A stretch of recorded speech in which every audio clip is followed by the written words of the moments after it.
ভিডিওটিতে ক্লিক করার জন্য আপনাদেরকে জানাই অসংখ্য ধন্যবাদ। আপনারা দেখছেন আপনাদের প্রিয় ইউটিউব চ্যানেল ওয়েস্ট বেঙ্গল ডিএসএলআরই। ওয়েস্ট বেঙ্গল ডিএসএলআরই ইউটিউব চ্যানেলে আপনাদেরকে অসংখ্য ধন্যবাদ যারা চ্যানেলটিকে সাবস্ক্রাইব করে রেখেছেন। এখনও যারা চ্যানেলটিকে সাবস্ক্রাইব করেনি অবশ্যই সাবস্ক্রাইব করে রাখুন। ওয়েস্ট বেঙ্গলের ডিএর আপডেট এবং বেতন বৃদ্ধির আপডেট, নোটিশ, ছুটি, প্রকল্প, সমস্ত সরকারি কর্মচারীদের প্রতিদিনের আপডেট কিন্তু পাবেন। তো ফ্রেন্ডস, ইতিমধ্যে অ্যাকাউন্টে আসবে টাকা, সঙ্গে আরেক উপহার। তো ফ্রেন্ডস, 2024 তো শুরু হয়ে গেছে, এবারে নতুন বছরে বাজেটও আছে, আবার বিধানসভার ভোটও কিন্তু আছে। সেই ভোটের আগেই কিন্তু কড়া বার্তা দিতে চলেছে কেন্দ্রীয় সরকারি কর্মচারী এবং রাজ্য সরকারি কর্মচারীদের। কি কড়া বার্তা, চলুন দেখে নেওয়া যাক। এখানে বলা হয়েছে, দেখতেই পাচ্ছেন, 1 লাফে বেতন বাড়বে 8,000 টাকা। তো ফ্রেন্ডস, 1 লাফে 8,000 টাকা বাড়তে চলেছে কাদের? স্থায়ী অস্থায়ী চুক্তিভিত্তিক কর্মীদের না কেন্দ্রীয় সরকারি কর্মচারীদের? কি বলা হয়েছে দেখুন। বাজেটে আসছে বিরাট সুখবর। তো বাজেটে নির্মলা সীতারামন ঘোষণা করতে চলেছে এবং বাজেট পেশ করতে চলেছে। এখানে বলা হয়েছে, বাজেটে মোদী সরকার কেন্দ্রীয় কর্মচারীদের বেতন 1 লাফে অনেকটাই বৃদ্ধি করতে পারে। বাজেটে সরকারি কর্মচারীদের একটি দাবি অর্থমন্ত্রী মেনে নিলে সরকারি কর্মচারীদের বেতন বাড়বে। অন্যদিকে কেন্দ্রীয় কর্মচারীরা কিন্তু দীর্ঘদিন ধরে ফিডব্যাক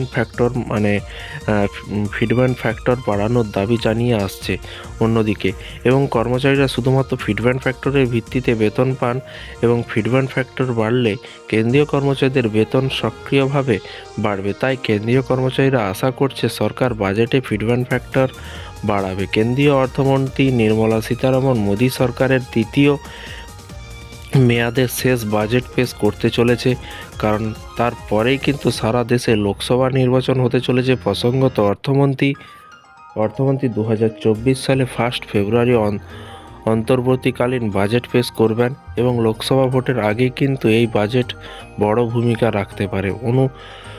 অনুমান করা হচ্ছে কেন্দ্রীয় সরকার এই বাজেটে কেন্দ্রীয় কর্মচারীদের জন্য বড় ঘোষণা করতে পারেন, কিন্তু অর্থমন্ত্রী আগেই জানিয়েছেন বাজেটে বড় কোনো ঘোষণা আসছে না বলে আগেই জানিয়েছিলেন অর্থমন্ত্রী। অন্যদিকে বাজেট থেকে কেন্দ্রীয় সরকারি কর্মচারীরা ফিডব্যাক ফ্যাক্টর বৃদ্ধির আশাও কিন্তু করছে।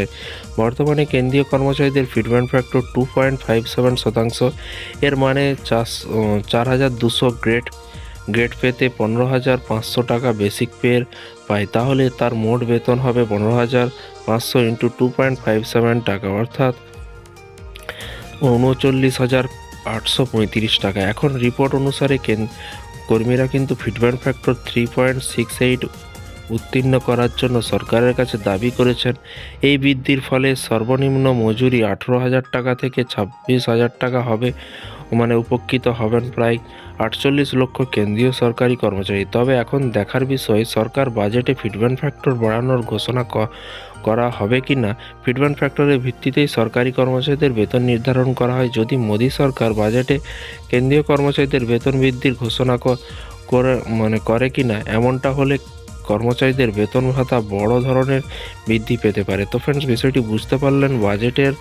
বাজেটেই কিন্তু কেন্দ্রীয় সরকারি কর্মচারীদের ফিডব্যাক ফ্যাক্টর বৃদ্ধি হলেই বেতনও কিন্তু বৃদ্ধি হতে চলেছে। শুধু দেখার পালা কতটা বেতন বৃদ্ধি হয়। আর রাজ্য সরকারি কর্মচারীদের ডিএ নিয়ে চলছে আন্দোলন এবং শুনানিও আছে। 19 তারিখ কিন্তু ডিএ মামলা 19 জানুয়ারি ডিএ নিয়ে আন্দোলন আছে। সকলেই আসুন, হাজির হন। যারা বাড়িতে বসে নিউজ দেখছেন অবশ্যই আপনারা একদিন হলেও এসে সংগ্রামী যৌথ মঞ্চের অবস্থান দেখে যান, কিভাবে তারা আন্দোলন ধর্মঘট লড়াই করছে। আপনাদের যদি সাহায্য করার থাকে, সংগ্রামী যৌথ মঞ্চের গুগল পে, ফোনপে আছে, আপনারা সেখান থেকে অনলাইন থেকেও আপনারা পেমেন্ট করে সাহায্য করতে পারেন, যাতে করে সামান্য সাহায্য করলে সবাই মিলে যদি সাহায্য করেন, পরবর্তীকালে বড় আইনজীবীদেরকে নিয়ে কিন্তু এই ডিএ মামলাটা এড়ানো যায়। তো এই ছিল আজকে ছোট্ট আপডেট। এই ধরনের আপডেট পাওয়ার জন্য অবশ্যই ওয়েস্ট বেঙ্গল ডিএসএলআর ইউটিউব চ্যানেলটিকে সাবস্ক্রাইব করে রাখতে ভুলবেন না। থ্যাংক ইউ ভিডিওটি এতক্ষণ দেখার জন্য।